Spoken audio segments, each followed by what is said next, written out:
Mecenautas Podcast. Etnografías de lo digital. Segunda temporada.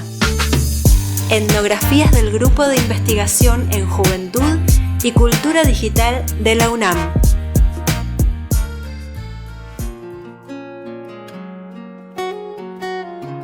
Bienvenidos, bienvenidas al podcast de Etnografías de lo Digital.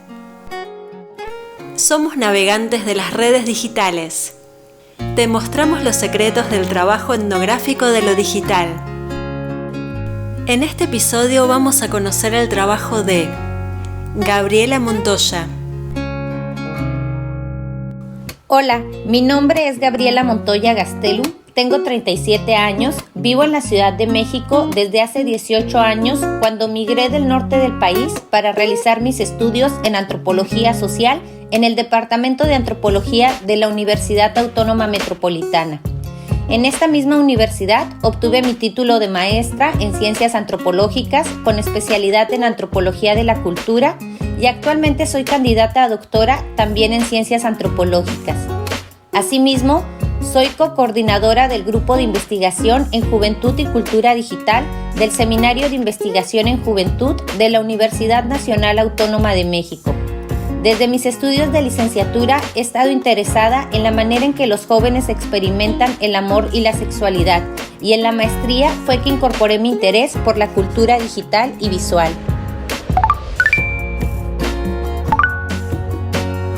En este podcast les comparto algunas experiencias que viví y varios aprendizajes que adquirí al momento de realizar la etnografía digital que llevé a cabo durante mi investigación doctoral titulada Afectividades Digitales Juveniles, una etnografía de experiencias amorosas y sexuales de jóvenes en la Ciudad de México mediadas por tecnologías digitales. Específicamente trabajo con jóvenes que utilizan aplicaciones móviles de citas como Tinder, Grindr o Hair, entre otras, como más adelante explicaré. Es importante decir que los jóvenes con quienes trabajo tienen entre 18 y 32 años, viven en la Ciudad de México y todos ellos han tenido acceso a la educación universitaria. Algunos están estudiando su licenciatura, unos más han tenido que parar momentáneamente sus estudios, otros ya están graduados e incluso participan jóvenes que han cursado alguna maestría.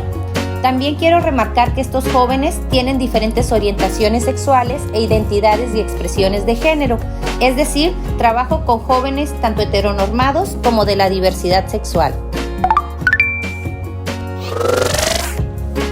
Mi interés por el tema de las experiencias amorosas y sexuales de jóvenes que utilizan aplicaciones móviles de citas se originó a partir de 3 sucesos. El primero de ellos fue cuando me encontraba redactando mi tesis de maestría. Para esta, yo realicé una etnografía virtual exploratoria en Facebook sobre las autorrepresentaciones de relaciones amorosas de jóvenes a través de lo que Bañuelos denomina fotografía celular. Uno de los resultados de la investigación fue que la mayoría de los miembros de las parejas de jóvenes, que en ese entonces tenían entre 13 y 19 años, se habían conocido en la escuela, ya sea en la secundaria o en la preparatoria. Pero hubo el caso de una pareja que se conoció en la fiesta de 15 años de una amiga en común. En esa fiesta ellos intercambiaron no más de 5 palabras, pero a los días el joven de 12 años le mandó solicitud de amistad en Facebook a la chica de 14 años. A partir de ahí empezaron a platicar y a salir a algunos lugares para después convertirse formalmente en novios a petición de ella. Su primer mes como pareja no se vieron en persona, pero según las palabras de esta joven, hablaron diario a cada minuto. Y aunque algunas veces creyó que la relación no funcionaría, cuando yo los conocí ya tenían 1 año y medio de noviazgo. Esto me hizo preguntarme 2 cuestiones. Primero, sobre cómo se desarrollan las relaciones entre miembros que se conocen por medio de las diferentes plataformas sociodigitales. Y segundo, cómo son las relaciones que se mantienen en gran medida por el contacto mediado por las pantallas más que por el contacto físico. El segundo suceso fue que tanto una prima como un primo empezaron a utilizar Tinder con el fin de hacer amigos y encontrar personas con las cuales establecer una relación de pareja. Mi prima acababa de llegar a la Ciudad de México y como no conocía a otras personas, decidió bajar la aplicación. Por su parte, mi primo tenía curiosidad por conocer cómo funcionaba la aplicación. Ambos me contaron varias de sus experiencias, incluso a él le ayudé a elegir algunas de las fotos que publicó en su perfil. Por último, el tercer suceso se dio cuando recién ingresé al doctorado. Una compañera de la licenciatura en Antropología Social me invitó a comentar su trabajo en un coloquio en el que presentó algunos de sus avances de trabajo de campo sobre ligue a través de Tinder. Para comentarla mejor, no me bastó con los perfiles que mi primo me había mostrado. Por tanto, saqué una cuenta propia, creé mi perfil y exploré cómo funcionaba Tinder y los diferentes perfiles que me aparecieron.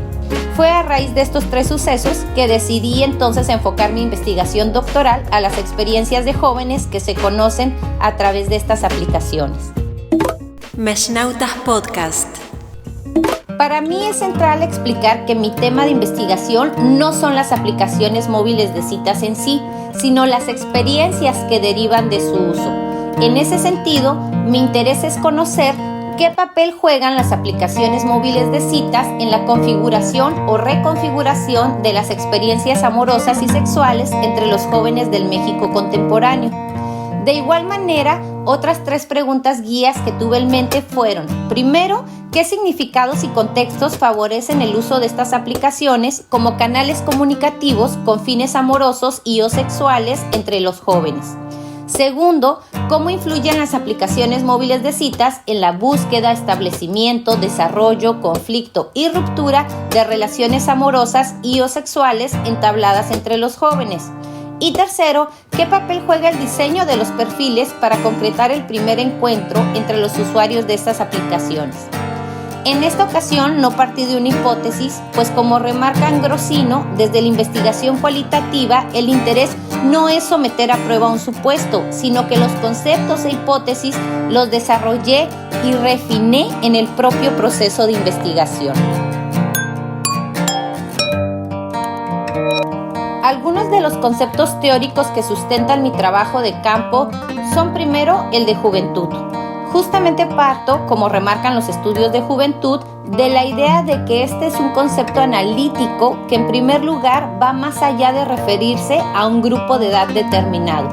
En segundo lugar, que no debe aislarse de otras categorías como el de clase, el estrato, el género y la etnia, por mencionar algunos. Y en tercer lugar, que debe siempre situarse en un contexto social particular.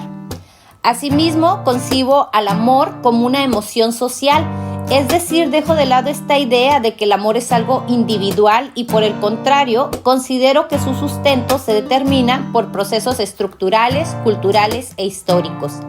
De igual manera, tomo como base la sexualidad desde el construccionismo social. Como Wicks ha mencionado, la sexualidad, al igual que el cuerpo, no tienen en sí un significado intrínseco, sino que son construidos social e históricamente sobre una base biológica que se representa y significa. Por otro lado, me enfoco en ver cómo lo digital ha impregnado en la vida cotidiana de las personas. Por tanto, me alejo de posturas tecnofóbicas, pero también tecnofílicas de las tecnologías, pues las unas como las otras nublan las realidades sociales.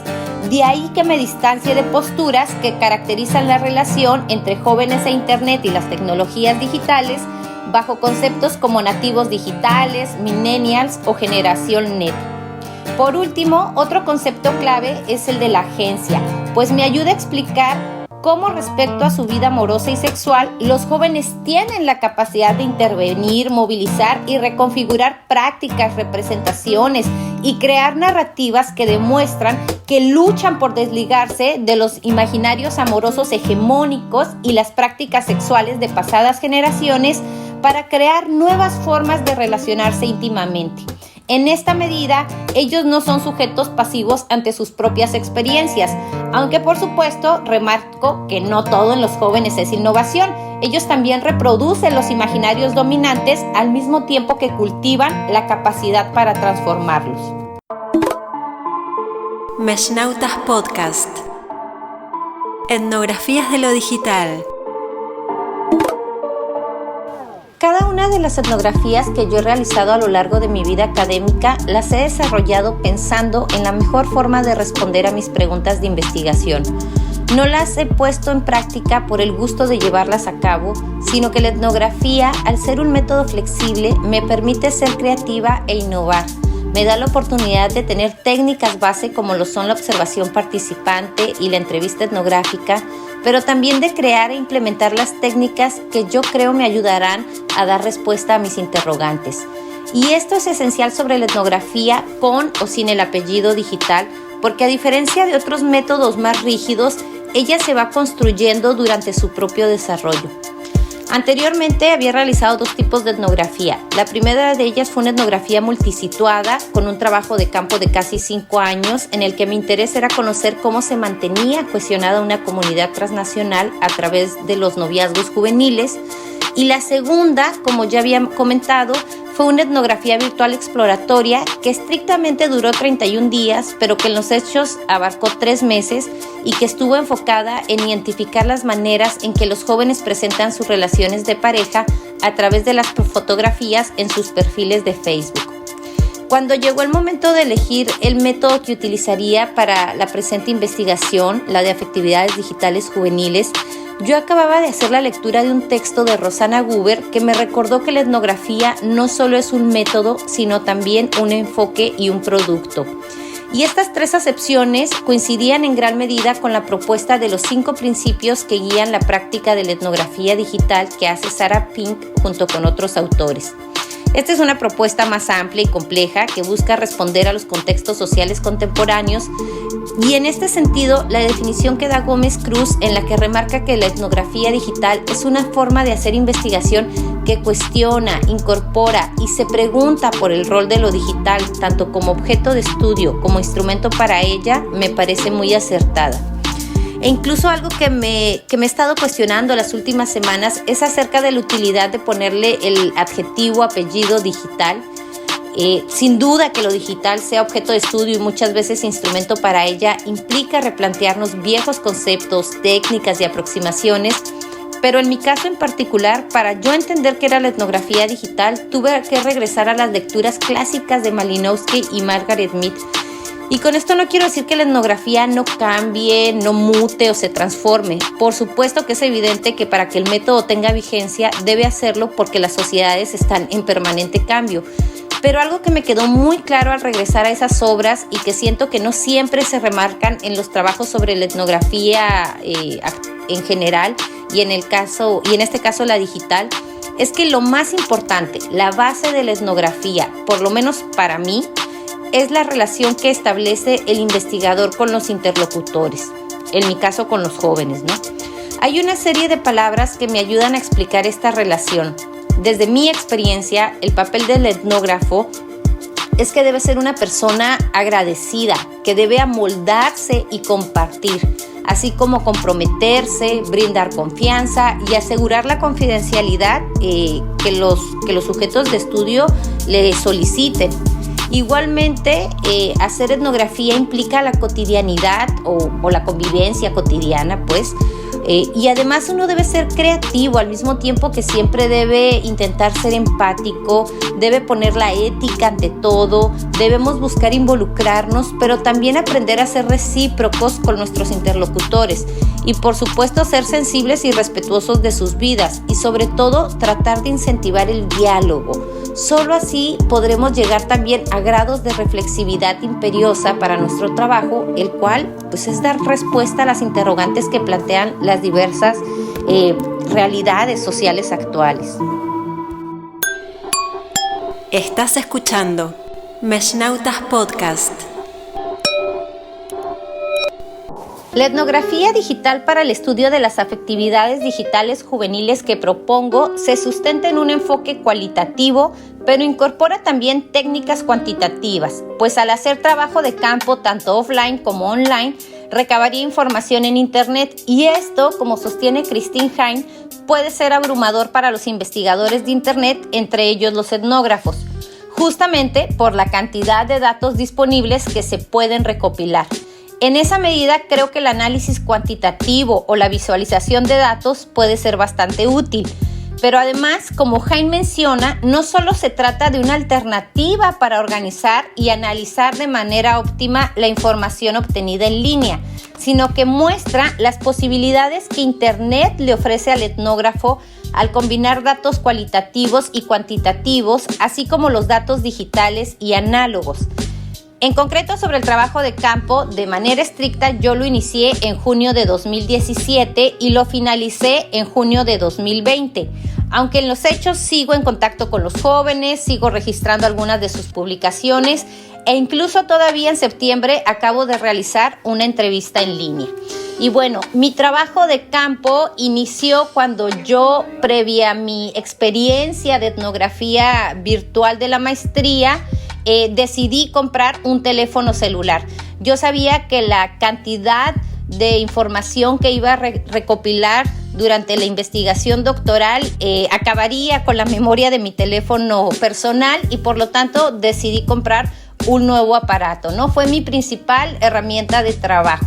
Después de eso creé un logotipo de la investigación porque yo buscaba justamente darle identidad a mi trabajo, ¿no? Sabía o ya había pensado en dar a conocer el trabajo a través de mis propios perfiles de las diferentes plataformas, sobre todo de Facebook, y en esa medida me pareció que tener un logotipo sería más llamativo para los jóvenes.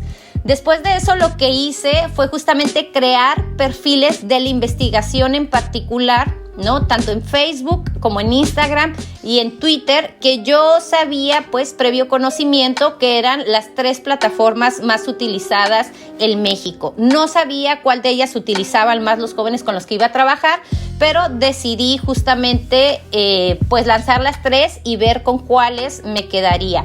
Y es bien importante remarcar que hice estos perfiles específicos para la investigación, porque muchos de los investigadores o los etnógrafos de entrada dicen que parten de o contactan a los jóvenes a partir de sus propios perfiles porque están buscando un tipo de horizontalidad.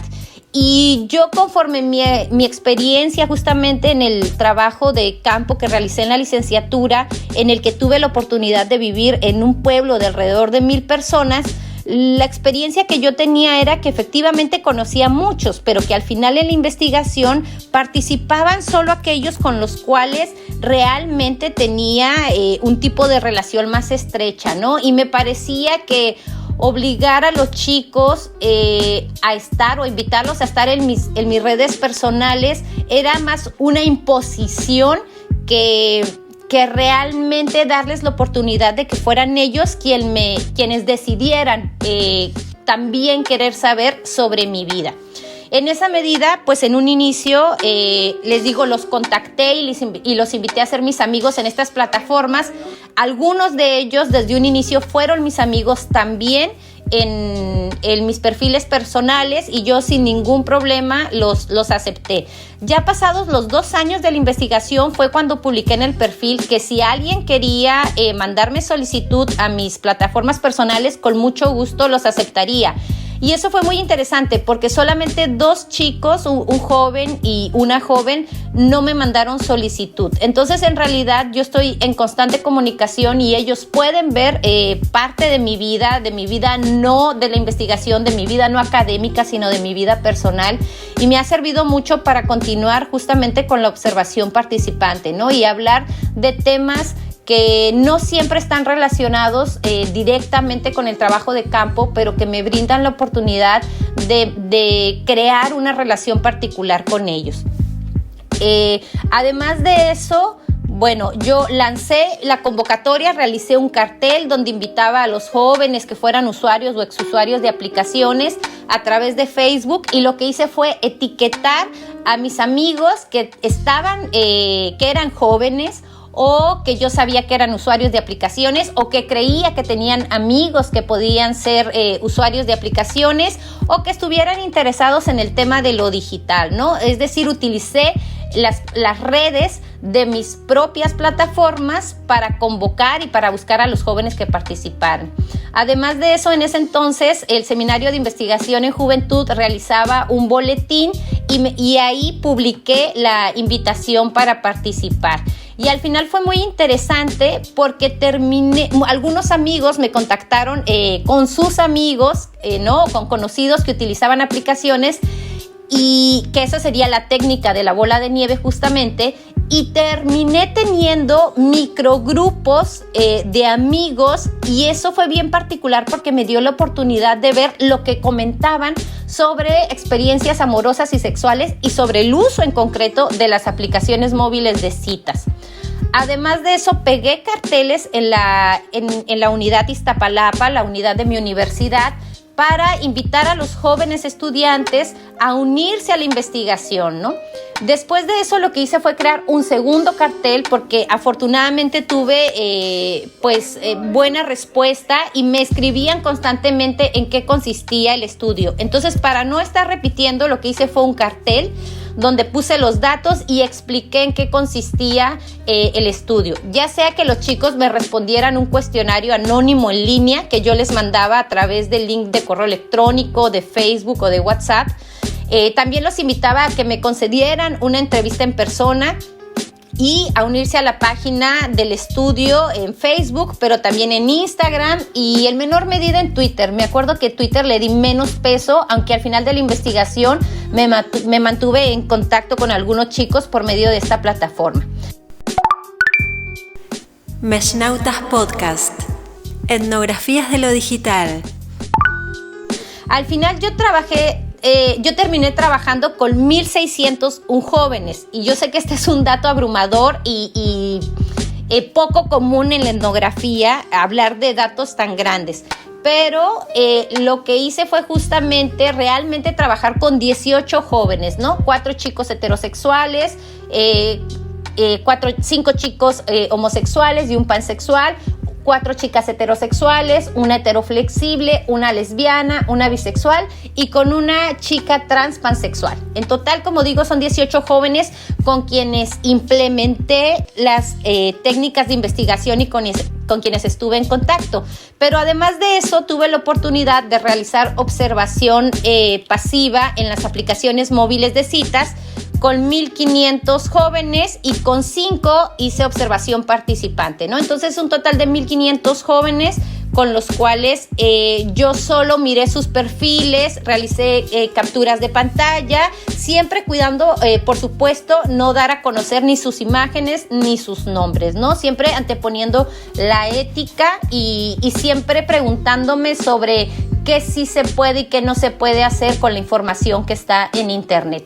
Además de eso, como decía, creé unos cuestionarios en línea, 3 de ellos, uno que me respondían los jóvenes, estos 18 jóvenes con los que trabajé, otro que era un cuestionario masivo, o yo intenté que lo fuera, y además otro que respondieron los estudiantes de la unidad Iztapalapa, ¿no? Que es la unidad donde estudio.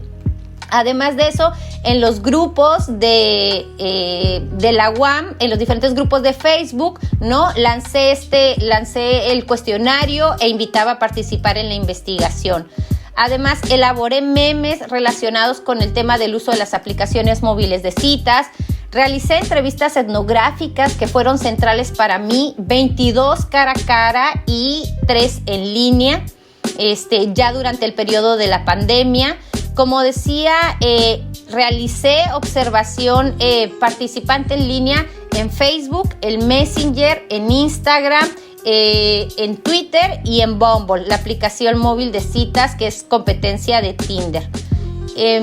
Esa fue para mí la herramienta quizá o la técnica más importante, fue poder estar con los jóvenes en contacto durante algunos 3 años, con los primeros que inicié, con otros 2 y con otro 1, ¿no? Y que sigo en contacto y les sigo escribiendo y seguimos platicando de cosas que a veces no tienen que ver con el tema de investigación, pero que eso es justamente hacer para mí observación participante.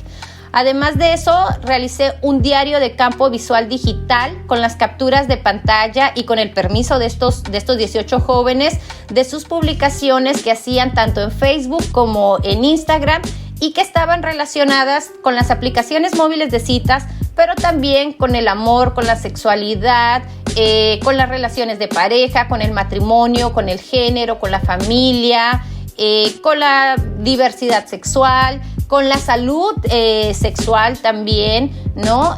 Diferentes temáticas alrededor de estos grandes temas que a mí me ayudaban a entender quiénes eran estos jóvenes, ¿no? De alguna manera yo necesitaba, como decía hace rato, estar en permanente cotidianidad con ellos, y esta era una manera de hacerlo.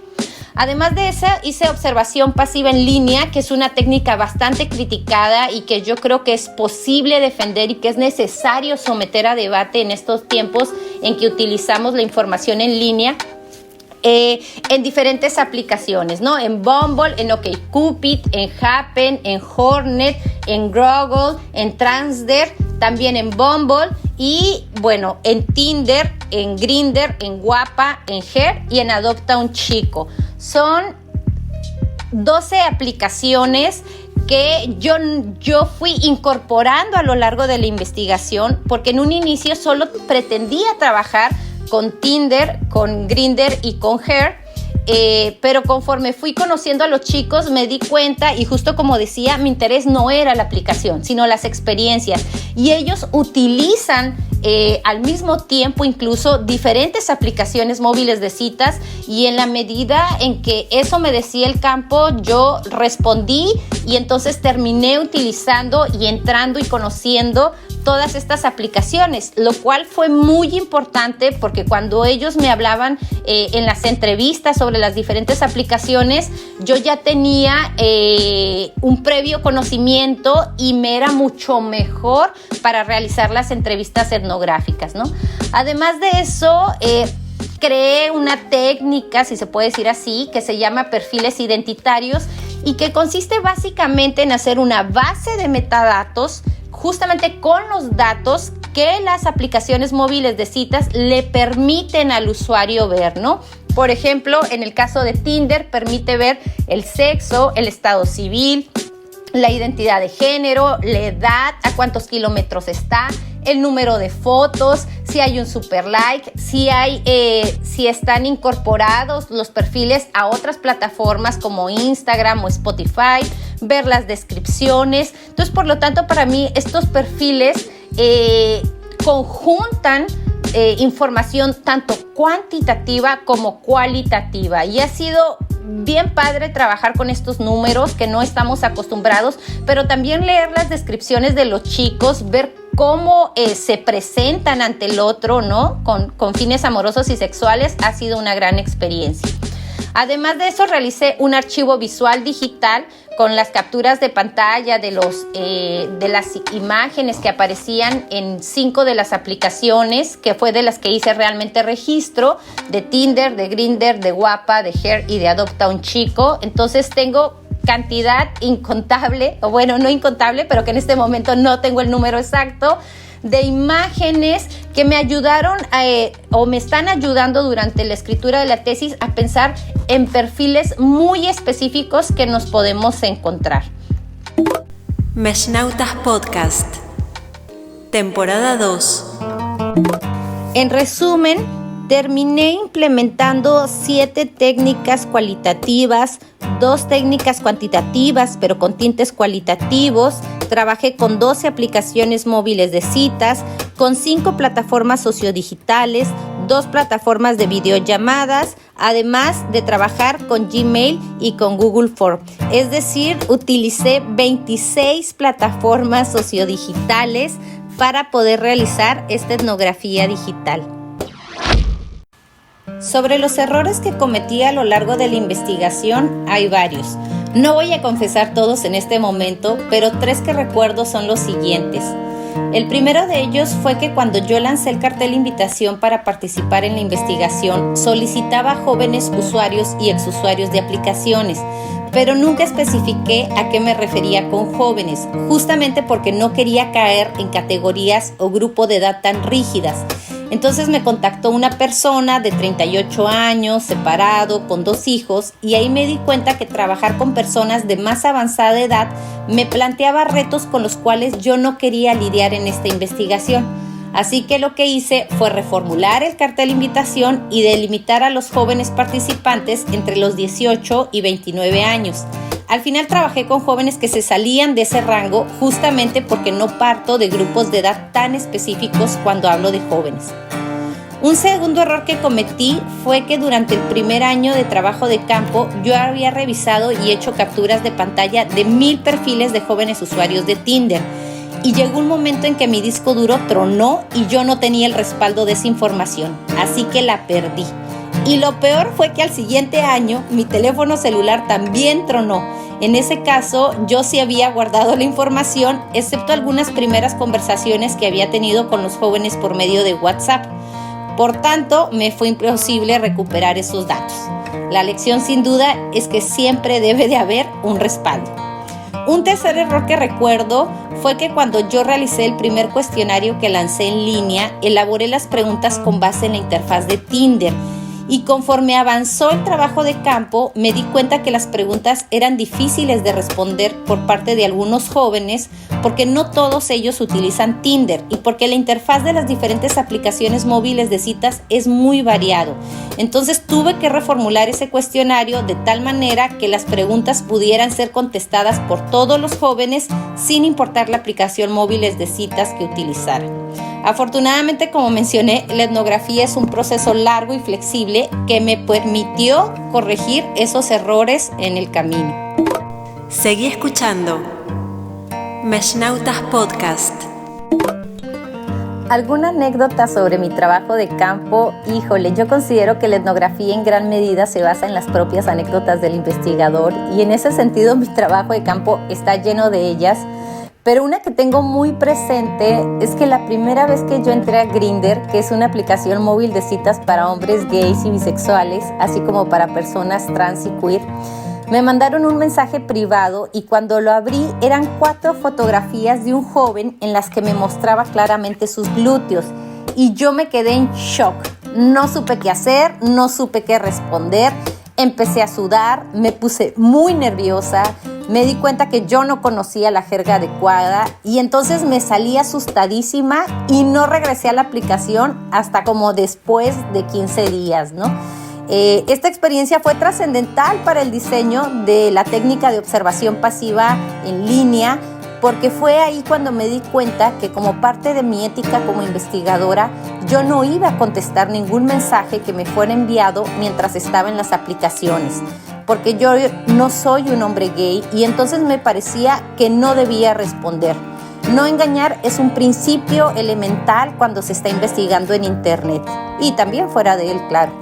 Para mí, el amor y el deseo sexual son cosas muy serias, les tengo mucho respeto y por lo tanto yo no iba a jugar con los sentimientos de las personas que estaban detrás de las pantallas.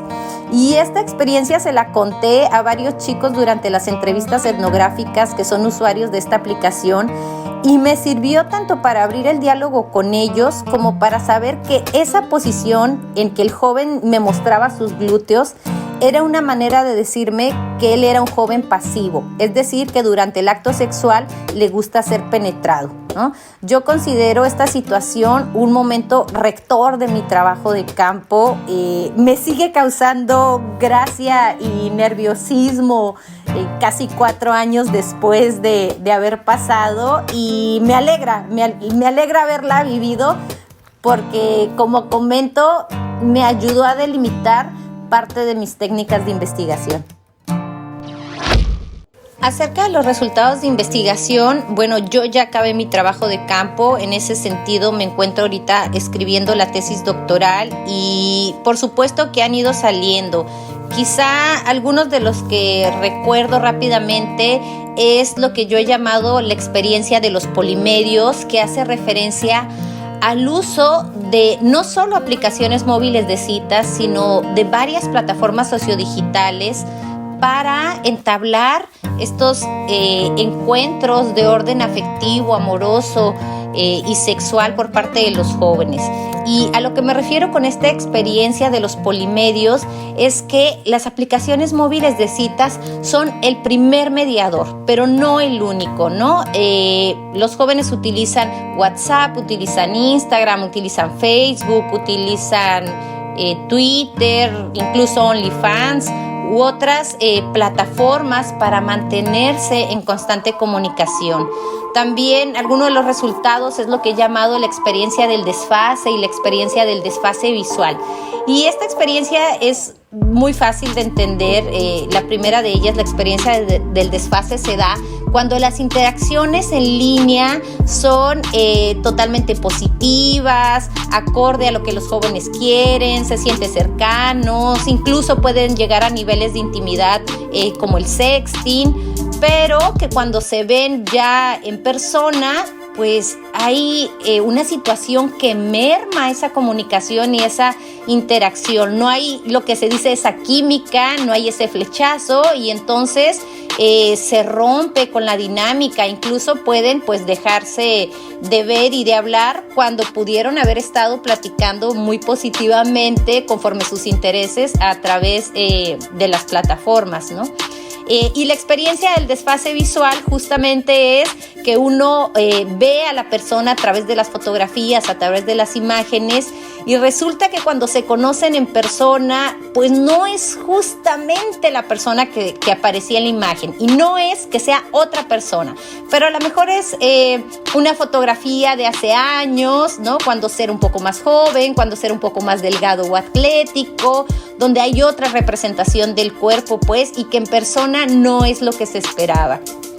Además de eso, otras de las cosas con las que me he encontrado es justamente los diferentes usos que le dan los jóvenes, ¿no? Principalmente yo trabajo con las experiencias amorosas y sexuales, pero también son utilizadas con fines de amistad. Hay gente que está buscando amigos, como fue el caso de la pandemia. Muchos de los jóvenes que volví a entrevistar me dijeron, regresé a la aplicación porque lo que quería era hablar con alguien, era platicar, estaba volviéndome loca encerrada, ¿no?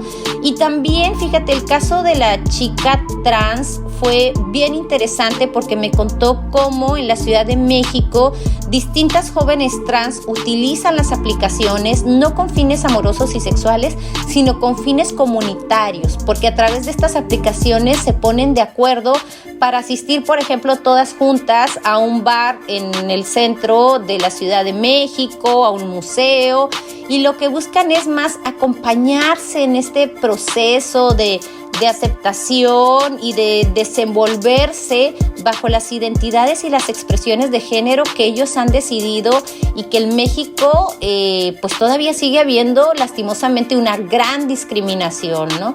Y justamente este fue otro de los resultados de investigación, es que en las aplicaciones móviles de citas se reproducen estereotipos, se reproducen prácticas de violencia, de discriminación dentro de las propias aplicaciones que son para la diversidad hacia jóvenes de la diversidad, ¿no? Sobre todo esta chica trans, por ejemplo, me hablaba de el caso de los hombres gays, cómo discriminan, ¿no? Y cómo utilizan un vocabulario totalmente despectivo y agresivo, llamándola vestida, llamando a las chicas trans, confrontándolas, pidiéndoles que se definan, que si son hombres o son mujeres, diciéndoles que son aplicaciones donde están buscando machos, y entonces, claro, no son situaciones que se reproduzcan en las aplicaciones, esas son que se originen en las aplicaciones, sino más bien es una reproducción de lo que está pasando afuera de ellas y que se traslada, ¿no?, al mundo digital. Otra de los resultados, por ejemplo, que recuerdo, bueno, es que con estas aplicaciones se intensifica la práctica del sexting, ¿no? El intercambio de imágenes, de fotografías, de videos o de audios con contenido erótico o sexual, pues se acrecenta, se experimenta, y hay una diferente recepción y opinión sobre lo que el sexting implica en su caso. Otro de los resultados también que recuerdo es que yo no lo contemplaba durante la investigación, pero el trabajo de campo salió que todos los jóvenes, absolutamente todos los jóvenes con los que trabajo, antes de que salieran al mercado las aplicaciones móviles de citas en 2009, ya habían utilizado alguna plataforma sociodigital para conocer a otras personas con fines amorosos, sexuales o de amistad, ¿no? Sobre todo en el caso de las personas de la diversidad sexual, me cuentan que desde muy chicos vieron en las diferentes plataformas, en los chats, en Messenger de Hotmail que se utilizaba a principios del milenio, la oportunidad de conocer a personas como ellos, espacios donde sentirse seguros, de desenvolverse, incluso en ocasiones en que ni sus propias familias o sus amigos sabían sobre sus diferentes orientaciones o identidades y expresiones de género. Como comento, es un trabajo en el que estoy elaborando ahorita, es una tesis aún no acabada, todavía me falta mucho por reflexionar, pero esos son algunos de los primeros destellos de resultados que van apareciendo en la investigación. Agradecemos que estés escuchando y que compartas este material. Acerca de los aprendizajes al momento de realizar la etnografía digital, me parece que no podría contabilizarlos o numerarlos. Para mí la etnografía es incluso más que un método, un enfoque o un producto. Es una forma de vida que rebasa mis propios intereses académicos. Llega un momento donde no dejas de pensar en tu trabajo de campo, lo estás relacionando todo el tiempo con diversas situaciones de tu día a día, lo sueñas constantemente, ¿no? La etnografía es una manera de acercarnos a realidades complejas, incluso a temáticas que parecen muy subjetivas como el amor y la sexualidad. Siempre he trabajado bajo la lógica de la etnografía, en este caso de la etnografía digital, y nunca dejo de aprender. Sin duda lo hago muchísimo de todos y cada uno de los jóvenes con quienes trabajo, chicas que me contaron sobre su primer encuentro sexual con un desarrollo doloroso que marcó sus vidas, incluso hasta llegar al intento de suicidio. Otro joven que me platicó cómo es utilizar estas aplicaciones bajo el efecto de diferentes drogas o siendo portador de VIH. Un joven más que también me narró cómo es utilizarlas cuando se tiene el síndrome de Asperger. Es imposible no aprender de ellos y como digo, de todos he aprendido algo, pero quizá en esta ocasión me gustaría hacer énfasis en que el caso de la chica trans que participó en el estudio fue muy particular. Sus experiencias me dotaron el interés por conocer más sobre la diversidad sexual.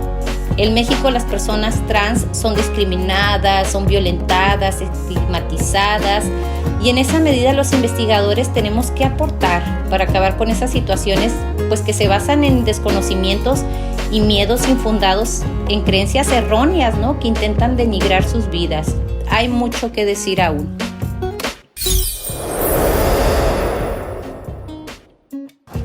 Para terminar, me gustaría agradecer a todos los jóvenes que participaron en la investigación, sobre todo aquellos con quienes trabajé de manera directa desde 2017 y con quienes sigo en contacto. Sin lugar a duda, el trabajo pudo realizarse positivamente gracias a su disposición y a la confianza que me brindaron, ¿no? Sus nombres o seudónimos, en orden de cómo los fui conociendo, son Gorka, Eric, Álvaro, Lucas, Sara, María, Lorda, Toñongas, Indrani, Marco, Samuel, Elizabeth, Armando, Sue, Manuel, Ricardo y Estefi. A todos ellos mi más sincero agradecimiento, estoy en deuda con cada uno. Y por supuesto agradecer a Daniel Daza y a Florencia Adorno por la oportunidad que me han dado a mí y a mis compañeros del Grupo de Investigación en Juventud y Cultura Digital del SIG de participar en tan importante proyecto como lo es Meshnautas. Espero poder seguir colaborando con ellos en proyectos futuros y por último agradecer también a quienes en el camino se han interesado por mi trabajo, incluida la gente que llegó hasta el final de este podcast. Gracias.